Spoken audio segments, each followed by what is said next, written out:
खबरों के माध्यम से हमसे जुड़े रहने के लिए YouTube पर हमारे चैनल को सब्सक्राइब करें और बेल आइकन को दबाकर घंटी बजाएं। बाप रे। नमस्कार दोस्तों, इस वक्त स्टार ब्लू न्यूज चैनल में आपका स्वागत करते हैं। इस वक्त हम पर्वतों की श्रृंखला कहलाने वाले बिहार के एक चर्चित जिला जो माता चंडिका की पवित्र भूमि के नाम से जाना जाता हो, अंगराज कर्ण की धरती के रूप में जाना जाता हो और आज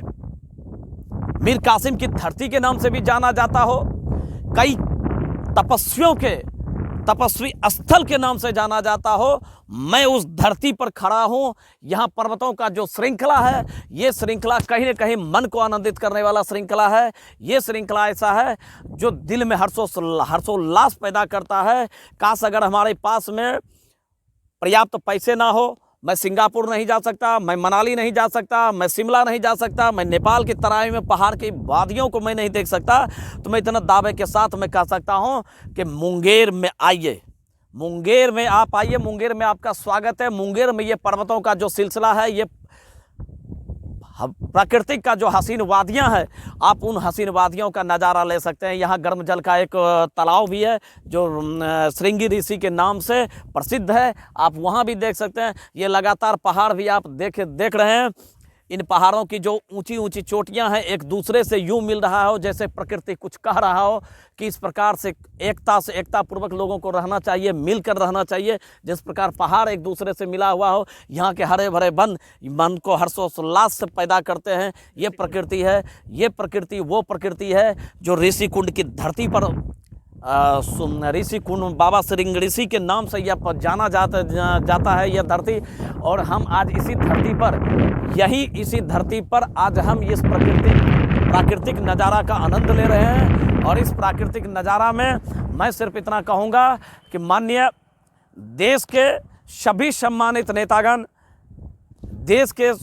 सभी बड़े बड़े उद्योगपतिगण अगर इन हसीन वादियों में अपने कुछ कल कारखाने को अगर विकसित करते हैं, कुछ डेवलपमेंट अगर वो लाते हैं यहाँ पे, तो काश यहाँ के जो निचले पायदान पर लोग रह रहे हैं उनके गुजर बसर में भी कुछ ज़्यादा बेहतर हो सकता है। यहाँ की पर्यावरण को भी चकाचौंध हो सकता है, कुछ और अतिरिक्त कार्य हो सकता है जो मन को हर्षोल्लास से भर दे। यहाँ पर्यटक का बहुत बड़ा साधन है, लेकिन पर्यटक यहाँ आना नहीं चाहता। कहीं ना कहीं सवाल सुरक्षा की खड़ा हो जाती है, कहीं ना कहीं सवाल घोर समस्याओं की खड़ी हो जाती है। विभिन्न समस्याओं के कारण लोग यहाँ तक सकुशल आते तो जरूर हैं, लेकिन जाने की गारंटी नहीं हो पाती है। बहुत हद तक बिहार सरकार के नेतृत्व में जो जितने भी कार्य हुए हैं, बहुत हद तक अब यहाँ पे सुधार हुआ है, लेकिन मूलभूत सुविधाओं का घोर अभाव रहा है। इस पर्यावरण क्षेत्र में सरकार की जो उम्मीदें थी, पेड़ पौधा लगाना, वानिकी का कार्य करना, तालाब बनाना, जानवरों के पानी पीने के लिए तालाब बनाना, फॉरेस्ट विभाग के द्वारा जो करवाया जा रहा था, लेकिन उसमें भी सिर्फ महज खाना पूर्ति की बात मैं कर सकता हूं। इतना ही नहीं, सरकार को गंभीरता से लेना चाहिए। ये सौंदर्य नज़ारा लोग हजार रुपए खर्च करके जा रहे हैं दूसरे राज्यों में देखने के लिए। आज वो नज़ारा मैं आपको मुंगेर की धरती पर मैं वो दिखाना चाह रहा हूँ, जो चारों तरफ पहाड़ों से घिरा पड़ा है। मैं इस वक्त पहाड़ के बीच में हूँ और आप देख लीजिए, हर पर्वत की चोटियाँ एक दूसरे चोटियों के से गले मिल रही है और मानो वो एक संकेत दे रही है कि हम जितने भी लोग हैं इस प्राकृति की गोद में, हम सब आपस में मिलकर रहें, एक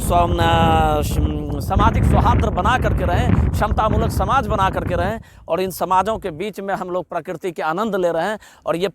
इतनी प्यारी प्राकृतिक की जो मनोहर दृश्य है, आज मेरा मन उससे हर्षोल्लास से भरा पड़ा है। मैं आप तमाम देशवासियों से मैं विनम्र आग्रह करूंगा कि आप मनाली घूमने के लिए जाते हैं, शिमला घूमने के लिए जाते हैं, हिमालय घूमने के लिए जाते हैं, अन्य राज्यों के अन्य देश में भी घूमने के लिए आप लोग जाते हैं, एक बार मुंगेर आप आइए, मुंगेर आइए, ऋषि कुंड की धरती पर आइए, खड़गपुर झील को देखिए, ऋषि कुंड की तपोस्थली को देखिए, यहाँ की वादियों को भी देखिए। और सरकार को एक बार जरूर मैं कहना चाहूँगा कि यहाँ सुविधाओं का जो घोर अभाव है उस पर ध्यान अवश्य दें, चाहे वो राज्य की सरकार हो, केंद्र की सरकार हो। मेरा विनम्रतापूर्वक आग्रह होगा कि इन हसीन वादियों को वैश्विक मानचित्र पर लाया जाए। यहाँ के जो प्लेटफॉर्म है उस प्लेटफॉर्म को और प्रेरित करे, यहाँ के जो मूलभूत निवासी हैं उन लोगों से भी जीविकोपार्जन के लिए समुचित ढंग से व्यवस्था करें। यहाँ के लोगों के पास में बहुत सारे संसाधनों का घोर अभाव है। इसलिए माननीय मुख्यमंत्री जी, माननीय प्रधानमंत्री जी, मैं आपसे विनम्रतापूर्वक आग्रह करता हूं कि आप एक बार मुंगेर की तपोस्थली कहलाने वाले इस ऋषिकुंड व खड़गपुर झील पर अवश्य ध्यान दें। नमस्कार दोस्तों, अभी आपने देखा कि हमारे सहयोगी विकास जी ने जिस प्रकार से इस तपोभूमि ऋषिकुंड के आसपास के जो पर्यावरण के क्षेत्र हैं, इसके बारे में जो आपको बहुत ही बेहतरीन ढंग से इन्होंने बताया कि किस प्रकार से हम इस प्रकृति के आंचल में बसे इस क्षेत्र में भ्रमण करने के दौरान हमने देखा कि कितना आनंदित महसूस हो रहा। और आप देख सकते हैं कि ये जो छोटा सा पोखर है, इसमें कई जीव जानवर इसमें स्नान करते हैं, पानी पीने के लिए आते हैं। ये जो पहाड़ है, ये पहाड़ों का जो श्रृंखला आप देख रहे हैं, कहीं ना कहीं जमालपुर विधानसभा क्षेत्र का ये हिस्सा जो कि प्रकृति की आंचल में बसा हुआ जमालपुर विधानसभा क्षेत्र, आसपास के क्षेत्र को कहीं ना कहीं प्राकृतिक संपदा जो हम प्राप्त है, इस संपदा को हमें पर्यटन के रूप में अगर सरकार तब्दील कर देती है तो न सिर्फ यहाँ आय के स्रोत बढ़ेंगे, बल्कि आज भी यह प्रकृति के आंचल में बसे जमालपुर का ये पहाड़ का श्रृंखला जो है, जो लंबी श्रृंखला यहाँ से लेकर छत्तीसगढ़ तक ये पर्वतों का श्रृंखला एक दूसरे से कनेक्टेड है। कहीं ना कहीं अगर इस क्षेत्र में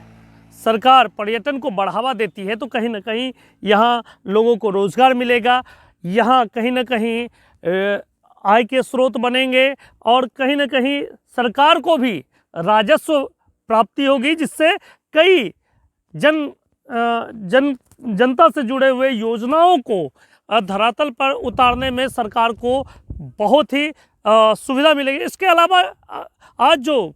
पूरा देश ही नहीं, पूरा विश्व आज जिस प्रकार से पेयजल की समस्या से जूझ रहा है,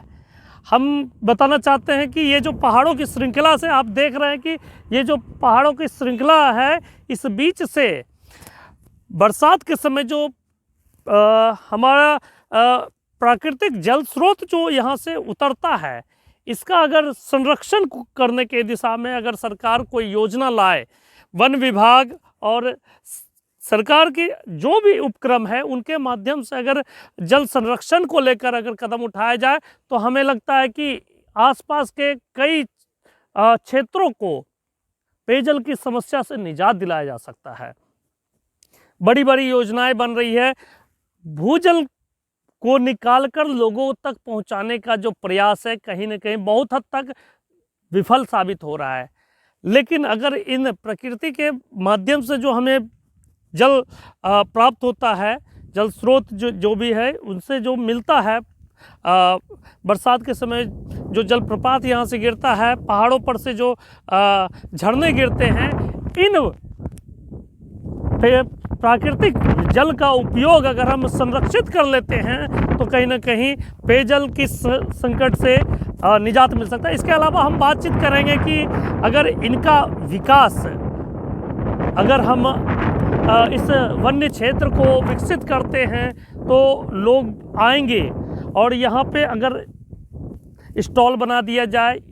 तो यहाँ बहुत सारे लोगों के लिए घूमने के लिए लोग आएंगे, सुरक्षा के जो व्यवस्था होनी चाहिए वो सारी चीज़ मिलती है, तो कहीं ना कहीं ये सारे क्षेत्र भी कहीं ना कहीं विकास की पटरी पे दौड़ेंगे और मुंगेर जिला को पुनः उस ऐतिहासिक गौरव को दिलाने में सरकार पुनः कामयाब हो सकती है। राजगीर के बाद मुंगेर का यह जो प्राकृतिक क्षेत्र है, कहीं ना कहीं इस पर सरकार को ध्यान देना चाहिए। यहाँ भी सरकार चाहे तो ग्लास ब्रिज बन सकता है, यहाँ भी चाहे सरकार तो यहाँ भी कहीं ना कहीं रोपवे के माध्यम से पहाड़ों की एक श्रृंखला से दूसरे श्रृंखला तक जाने का साधन उपलब्ध हो सकता है। और कहीं ना कहीं नौका विहार जैसे कई अन्य जो सरकार की व्यवस्थाएं हैं अगर इधर लागू सरकार उपलब्ध कराते हैं तो शायद पर्यटन को बहुत ही अधिक बढ़ावा मिलेगा। धन्यवाद दोस्तों, हमारे YouTube चैनल पे आप जो आएँ और हमारा ये वीडियो देखें, और हम चाहते हैं कि हमारे वीडियो को लाइक करें, शेयर करें, हमारे चैनल को सब्सक्राइब करें और अपना बहुमूल्य कमेंट हमें अवश्य दें। धन्यवाद।